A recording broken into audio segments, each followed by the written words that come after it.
السلام عليكم ورحمة الله. ازيكم عاملين ايه؟ وحشتوني جدا جدا بجد والله. بقالنا كتير طبعا ما نزلناش فيديوهات. ربنا ييسر الحال ان شاء الله ونرجع تاني احسن من الاول. كل سنة وانتم طيبين. يا رب ربنا يعود علينا الايام بخير ويبلغنا رمضان واحنا كلنا في احسن صحة واحسن حال. يا رب اللهم امين. النهاردة ان شاء الله معانا جولة في ألدي.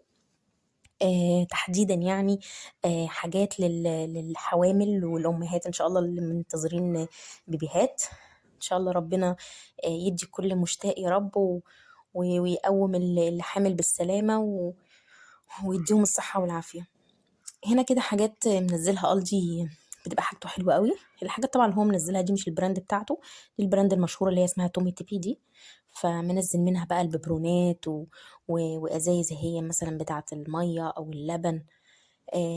عجباني بيطوروا من حاجتهم بحيث ان هي تكون ملائمة للطبيعة اكتر. يعني مثلا البوبرونات بيعملوا التتينة بتاعتها من فوق تبقى سيميلر للطبيعي، كأنه مثلا بيرضع طبيعي. فبيحسنوا من المنتجات بتاعتهم. على ايامي انا اخر طفل ما كانتش بالجودة دي. كانت دايما الاطفال بترفض البوتلز الازايز والحاجات دي يعني. فالمهم دي ايه دي حاجة، دي التيشوز او المناديل بتاعة البيبي اللي هي المبللة، اللي هي اسمها هاجيز. البراند دي حلوة قوي، وهي حتى مكتوب عليها بايو، يعني ما فيهاش اي كيماويات ولا اي حاجة تضر الطفل. وكانوا 3 مع بعض، الباك 3 على بعضيها.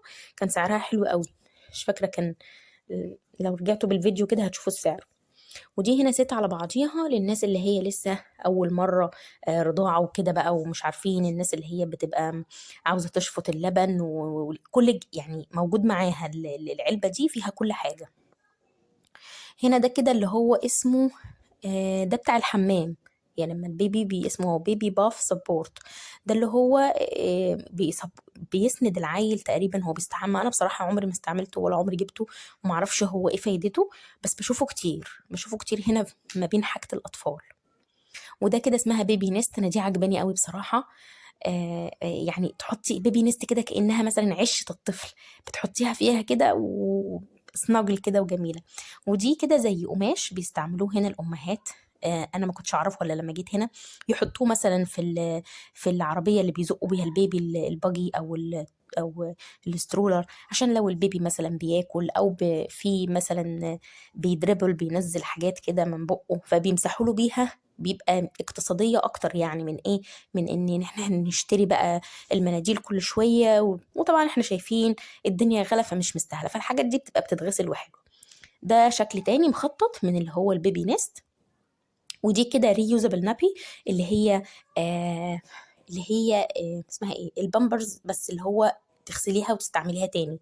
طبعا برضو ده عشان توفيرا للمصاريف. انا ما اعرفش ده بصراحة كفاءته ايه، او هو ده فعلا كويس ولا لا. ما عنديش فكرة. دول سليبنج باجز بتوعت البيبيز. انا دي برضو لما جيت هنا وشفتها كنت مستغربه قوي هما بيعملوا بيها ايه هنا دي.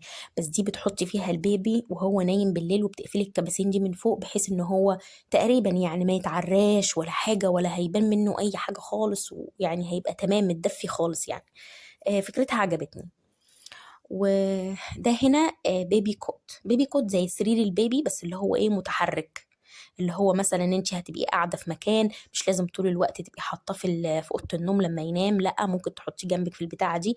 ليها كده زي روكينج، دي بتمنها هي 40. بتحطيها كده، بيبقى عاملين لها بتاعه كده خشب، مقعد خشب بتحطيها عليها، او حتى ممكن تتحط في الارض ما فيهاش مشكله. ودي بقى الحاجات اللي هي البافيتات عارفينها.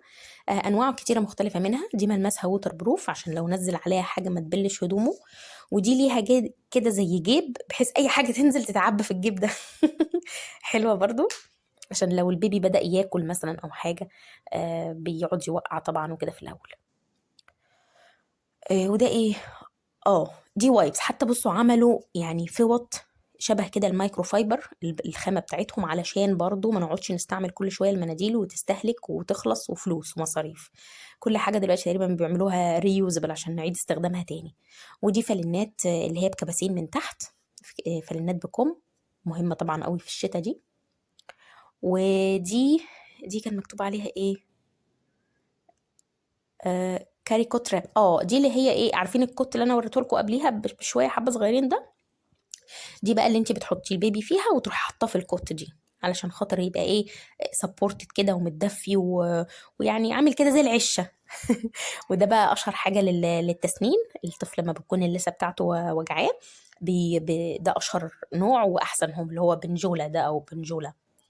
ده بقى كده، ده تيديز يعني بس ده للاطفال الكبار شويه، يعني اللي بدأ بقى يمشي او اللي بدأ يقعد او بدأ يستوعب ان هو ممكن يلعب بالحاجات دي.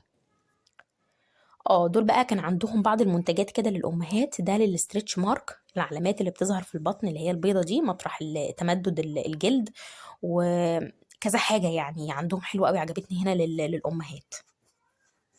دي بقى زي بطانية بس بهودي، برضو فكرتها حلوة قوي، دي مش للبيبيهات قوي، دي للأطفال مثلا ممكن لحد سن 5 سنين، لأن هي كبيرة شوية، في منها بقى كذا لون زي ما انتم شايفين كده، اللي هو النمر دون والستارز النجوم، واحدة تانية بيضة شبه الدبة، بس يعني كان شكلهم حلوين قوي. الحاجات دي طبعا عشان خلاص في الأواخر كده، لأن الشتاء خلاص بتخلص، فدي يعتبر عشان في الأواخر.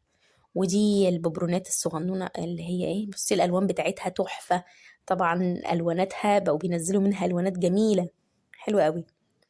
ودي دي كتب بتاعت كوكو ميلون، عارفين كوكو ميلون اللي هي الفيديوهات، نزلوا منها كتب، انا ما كنتش اعرف والله، بس للي بيحب بقى كوكو ميلون هتعجبه قوي، الاطفال اللي هم بقى عمر 2 وكده.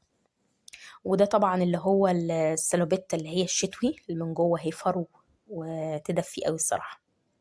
وده روب حمام، روب بعد الحمام، يعني ده للاطفال اللي هم مش بيبيهات، لا كبار شويه، اللي هم التودلرز بقى، اللي هو 3 سنين 4 5.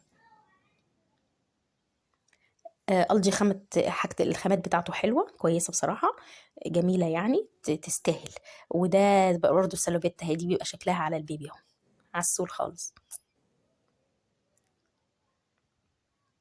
ودي الحاجات اللي هي العضادات بتاعت الأسنان اللي بيسننوا، اللي بمرحلة التسنين وكده، أشكال بقى مختلفة.